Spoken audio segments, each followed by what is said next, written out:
Aujourd'hui, on s'éloigne un instant des projecteurs, des tapis rouges et des trophées, pour revenir là où tout a commencé. Avant les Oscars, avant Yves Montand, avant Casque d'Or, il y avait une petite fille prénommée Simone Kaminker, née en 1921 à Wiesbaden, en Allemagne. Mais cette enfance-là n'a rien d'anodin.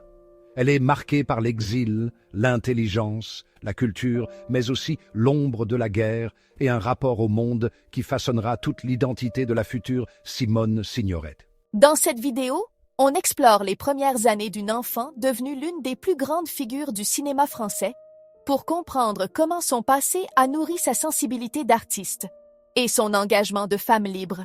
Simone Signoret naît le 25 mars 1921 à Wiesbaden, dans une Allemagne encore traumatisée par la Première Guerre mondiale. Son père, André Kaminker, est un brillant interprète juif d'origine polonaise attaché aux valeurs républicaines. Il travaille notamment pour la Société des Nations. Sa mère, Georgette Signoret, est française et catholique. Un couple mixte, cosmopolite, intellectuel et très en avance sur son temps.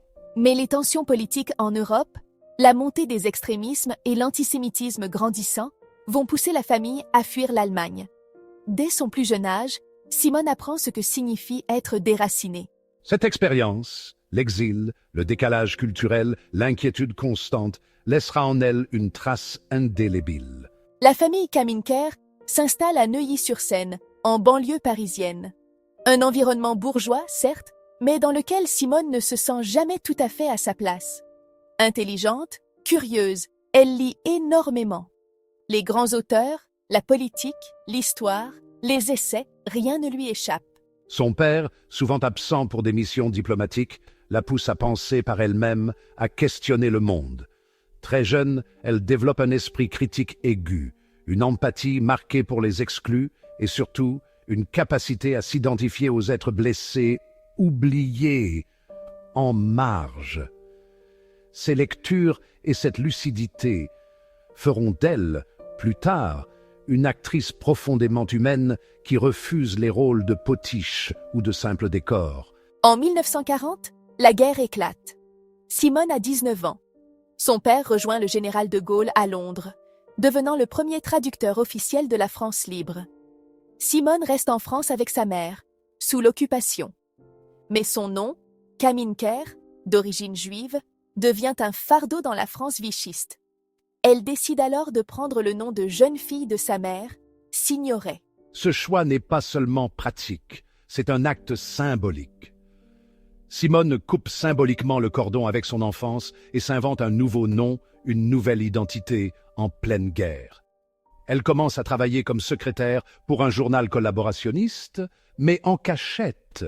Elle aide des amis juifs à fuir, refuse l'endoctrinement et observe, encore une fois, avec lucidité, les travers de l'époque. C'est à cette période charnière que Simone découvre les studios de cinéma. Grâce à des amis du quartier, elle décroche de petits rôles de figurante. Elle n'a pas suivi le conservatoire, elle n'a pas de formation classique, mais elle a un regard, une présence, une force intérieure. Les réalisateurs sont intrigués par cette jeune femme au regard profond, à la voix grave, à l'intensité rare. Peu à peu, elle apprend le métier sur le tas, refuse de se conformer aux standards hollywoodiens et forge sa propre manière de jouer, nourrie de ses lectures, de sa mélancolie et de son vécu. Son enfance difficile, marquée par le doute, le décalage et l'injustice, devient la matière brute de son jeu. Ce n'est pas un hasard si, tout au long de sa carrière, Simone Signoret choisira des rôles de femmes fortes, souvent brisées, mais jamais soumises. Elle dit elle-même dans ses écrits que ses blessures personnelles l'aident à comprendre ses personnages. Dans Casque d'Or, elle incarne une femme en quête d'amour, dans un monde de violence. Dans Les chemins de la haute ville, elle est Alice, une femme usée par la solitude et la société patriarcale. Et dans la vie réelle, elle milite, écrit, s'engage.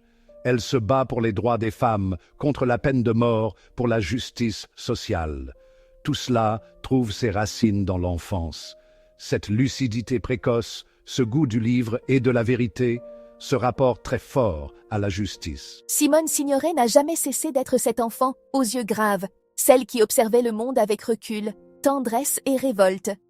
Son enfance, faite de contrastes entre deux pays, deux cultures, deux guerres, deux classes sociales, a forgé une actrice unique. Elle a su puiser dans ses blessures pour incarner la vérité. Elle n'a jamais triché. Et c'est pour cela qu'elle a marqué l'histoire du cinéma, non seulement par son talent, mais par la profondeur humaine qu'elle insufflait à chacun de ses rôles. Alors, la prochaine fois que vous verrez son nom au générique, souvenez-vous, avant d'être une star, Simone Signoret était une enfant lucide. Et c'est cette lucidité qui l'a rendue immortelle. Merci d'avoir regardé cette vidéo. N'oubliez pas de vous abonner, de liker et de partager si vous avez aimé ce portrait. Et si vous voulez en savoir plus, son autobiographie, La nostalgie, n'est plus ce qu'elle était vous attend. Une perle d'intelligence et de sincérité.